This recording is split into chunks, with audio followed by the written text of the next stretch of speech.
Hey guys, so recently I did a talk in Gladstone, like a Barramundi talk night. I was planning on just discussing a few topics that I thought were relevant about finding fish, retrieve types, and setting up your lures. But instead of that, I let everyone that was there ask me the questions first rather than me talk about what I felt like people needed to know. Because of that talk night, it's made me aware of a few things that I've maybe either glossed over or assumed that people know. So one of the hot topics there was my red claw colour and why. Why the yellow and why the red? So I added UV accents to this colour, or UV highlights. So one thing that people asked a lot about or were confused about was the difference between UV and glow in the dark. Oh my god. Oh my. I'm not a scientist, haven't done any research about this, but people talk about fish only being able to see in UV, not so much colour. So something like this, the accents on this, the yellow, the red, and this red are UV. This, for example, is glow in the dark. They're two completely different things. The UV on these lures does not glow in the dark. Whether I believe or not fish can see colour or not see colour, I do believe in having like a UV highlight on the tip of your lure like that. So you imagine that tail wagging in front of the barra, that stands out. So whether it's red on my red claw or yellow on ghost bass or orange on perch. A lot of people also ask me about the reasoning for double rings on front hook attachment of the mullet shad. So with a single ring, when you twist a treble, it will get stuck after 90 degrees. When you run double rings, you can do a full 360 almost before that hook gets stuck. So there's no chance of the barramundi torsioning your treble and straightening your treble on you. So you run doubles, it's so much freer, they can't torsion it, and they can't work, the hook will never work against itself to pull out or straighten on that fish. The back one's fine because it's on a piece of wire and it's loose anyway. So even though this already has UV on the tail, I still like to dip the tail. You'll see the difference between standard and dip. These dips also have a garlic scent, which leads me to my next point. A lot of people ask me if I believe in scent, and I can't really say that I do believe in it. There has been times where I've tried it and I can't prove or disprove it. I know that it doesn't scare the fish away. I've caught fish with it on, but I can't say that. I've been fishing with people that have put it on religiously, or almost like within every 5 to 10 casts, and they haven't caught more fish than me. So that's enough to tell me it doesn't make a difference.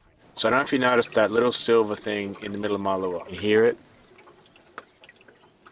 Just recently started using rattles again. Back in 2010 to 2012, I was putting rattles, plastic rattles on the shaft of my hook in slick rigs and glass rattles across the tail of my slick rigs. And again, I can't say whether it caught me more fish or not, but I definitely got a lot of bites running rattles. So when Liam showed me these rattles again, I decided to try them, and I can't prove or disprove whether the rattles are catching more fish or not catching more fish. So the guys are talking about that they only like to run them on an overcast night.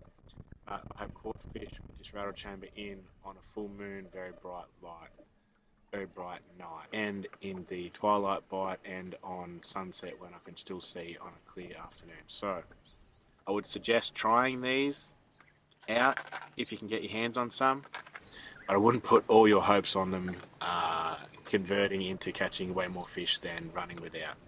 There are a lot more specific things you can be doing rather than adding a rattle to enhance catching more fish. Just grab a brand newie out of the packet so I can explain some more stuff. Brand new one, single split ring, so I'll show you. So you twist it there, that treble is locked.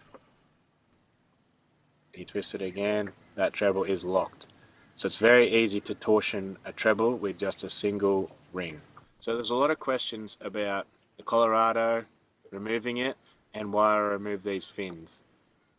So if you think about this Colorado creating a little bit of resistance and drag as it spins as the water runs across it this way. It acts as a keel which keeps this lure balanced and swimming straight, which theoretically you may or may not want, but I don't want. I like a lure that when I twitch it or pop it, it doesn't react perfectly, I guess. You watch a bait fish, nothing they do is symmetrical or smooth or balanced. Everything is out of control, a little bit crazy. They jump around and dart around, especially when they're getting attacked or chased. One of my favourite things about the Mollick shad is its flat sides. So when you twitch and pop this lure with those flat sides, it doesn't react symmetrically. It jumps, it falls, it darts. A lot of other soft plastics on the market are very, very symmetrical. So when you wind fast or pop the lure, they simply just swim faster and straight, dead straight, perfect, which is not what I want. So I don't want this lure just to swim in a straight line. When I pop my rod, crank my handle or do something with it, I want this lure to jump, fall, twitch, go sideways, anything to make it out of sync, to make a barramundi that has his nose on it panic or react or respond. So if you think if the two's swimming along like this, you go faster, he doesn't have to do anything. If this thing pops and falls, it lands on their face, comes next to them, they'll chase it, and it'll be an unnatural or awkward response from the fish because that thing is not where it wants it to be. It's all of a sudden jumped to a side or upside down or even drop below. So that's why I get rid of these little keels as well, just to make that lure a little bit more erratic in the water. And I leave that top one on because I've cut that off before, and the lure will not swim. It just rolls around in a circle, which is not what I want. A lot of other questions were in regards to running a fine gauge hook.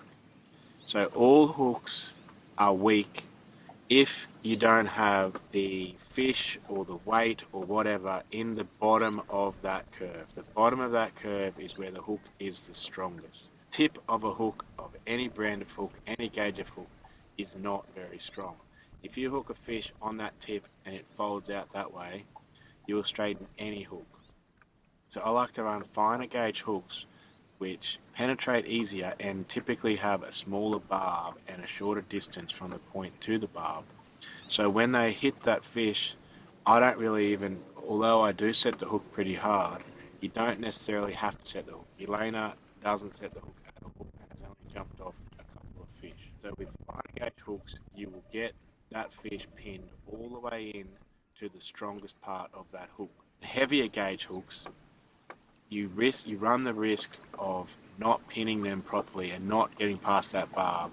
So I have guys tell me that they've straightened an ST66 size 1, and how can I run these hooks?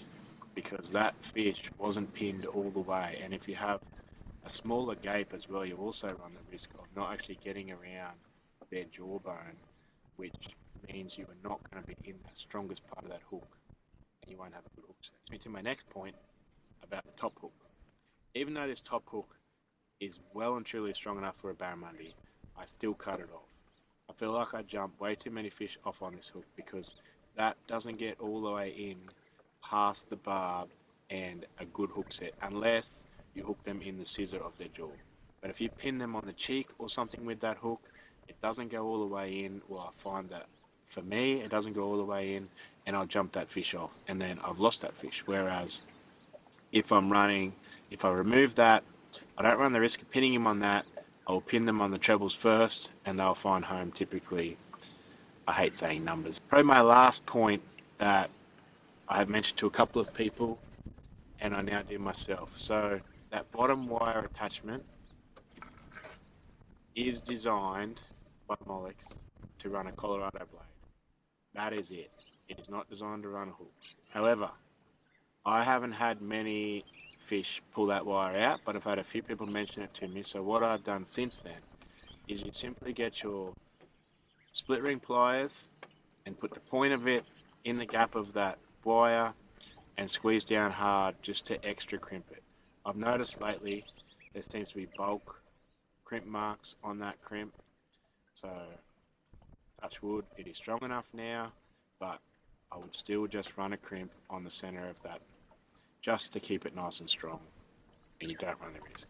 If I'm in a scenario where they're inhaling it and they're eating it properly, I take that tail hook off anyway because it's very hard to get it out when it's all the way down there if it has bulk trebles, and you don't need it. The main reason I run that is for those sneaky little headbutt bites or tip of their nose when they're sneaking along on the bottom of that lure, and I just drop it onto them and it pins them in the top of the nose. Got so many fish on that tail treble just with one hook point through their nose. That is probably about it for all the topics that were asked at the talk night that I feel like I haven't covered in any of my other Barramundi Basics videos. So I hope that clears a lot of things up for you guys, especially UV and hooks and the double ring. So if there are other things you would like to know more about what I do or why I do it, or you think I haven't sort of elaborated on it enough or even stepped it back a notch for you to understand more, just hit me up in the comments. So thanks as always for tuning in, much appreciated. I think I'll probably be off the air now for maybe 2 weeks because I am away, so I apologise for probably not having a video next week, but as always, I appreciate you all tuning in, appreciate your comments, and I'll see you next time.